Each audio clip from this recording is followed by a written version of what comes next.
Rachid Koraichi est né en 1947 à Ain Beida, en Algérie du Sud. La tradition de sa famille le rattache à celle du prophète, ce qui explique pour lui ses liens avec la mystique. Il a étudié à l'École normale supérieure des beaux-arts d'Alger, des arts décoratifs et des beaux-arts, ainsi qu'à l'Institut d'urbanisme de l'Académie, à Paris. Il s'est formé au cours de nombreux voyages, en particulier sur le pourtour méditerranéen et au Moyen-Orient.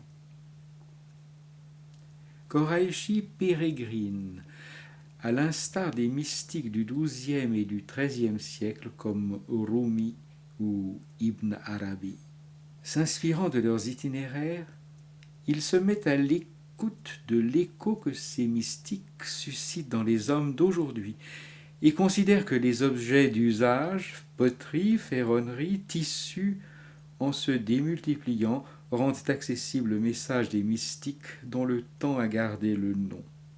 En regardant les gravures, les peintures, les installations dans le Tassili, dans le désert à l'extrême sud de l'Algérie, il y a quand même des gens qui ont 30 000, 35 000, 40 000, 50 000 ans et plus, qui ont inscrit déjà une trace dans ce pays, qui est graphique, esthétique, qui sont des premiers murs de communication, où ces pasteurs ont voulu laisser leur griffe en disant on est passé par là, on est resté par là, ça a traversé des millénaires, c'est encore là, et ma filiation, je la mets là.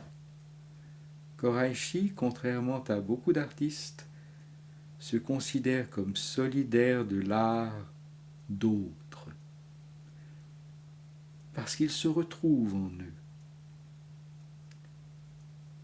En magnifiant les mains de l'artisan, il en sacralise l'intervention.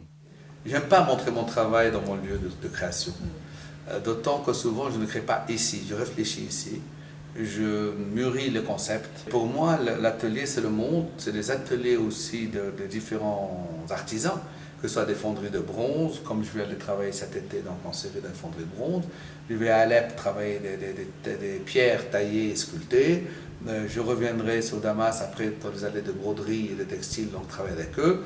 Donc chaque lieu où je passe, je m'installe et donc je viens avec mon corps. Et surtout, c'est aussi cette rencontre avec les gens, avec le paysage, avec leurs habitudes, avec la tradition, leur alimentation, leur milieu naturel. Et je pense que le partage se fait là. Et si on se veut œcuménique, ouvert, je pense que partout où on va, doit être notre maison, doit être notre refuge. C'est là où on a travaillé.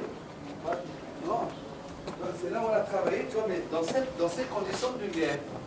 Et ça, c'est les choses anciennes. D'accord, ça c'est un ancien. Rien que ça, C'est des objets, oui, c'est des pièces de sculpture. Dans mon travail, justement, c'est mêler la mémoire ancienne et la mémoire nouvelle. Tu vois? Donc, tu vois, regarde même des choses comme ça.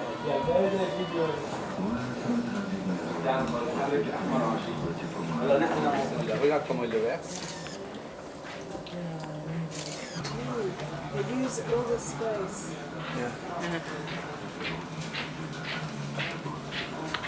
Tu as vu comment il l'a? C'est lavé à l'eau. Tu vois, ça donne des gens, tu regardes comment, puis il rebalance tout.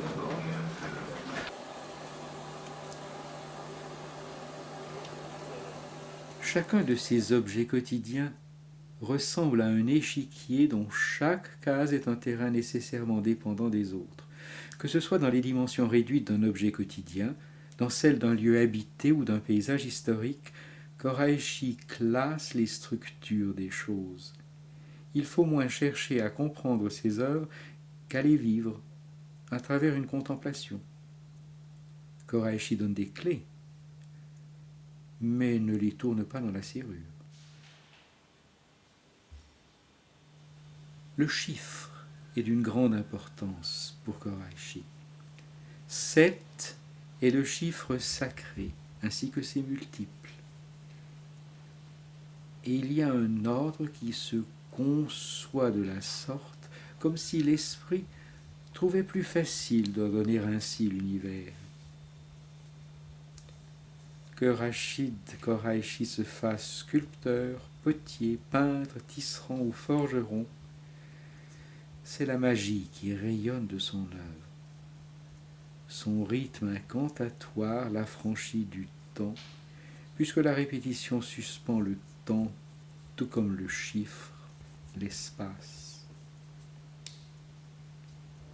Il y a une éternité qui se vit dans son œuvre.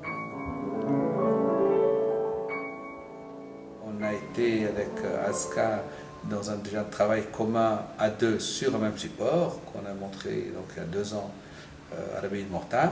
Et puis maintenant, on est passé à la phase où on travaille à 3, donc avec un shintoïste, un chrétien et un musulman sur le même support, avec l'idée de montrer à la fois notre travail commun à 3 et notre travail personnel, individuel les uns et les autres.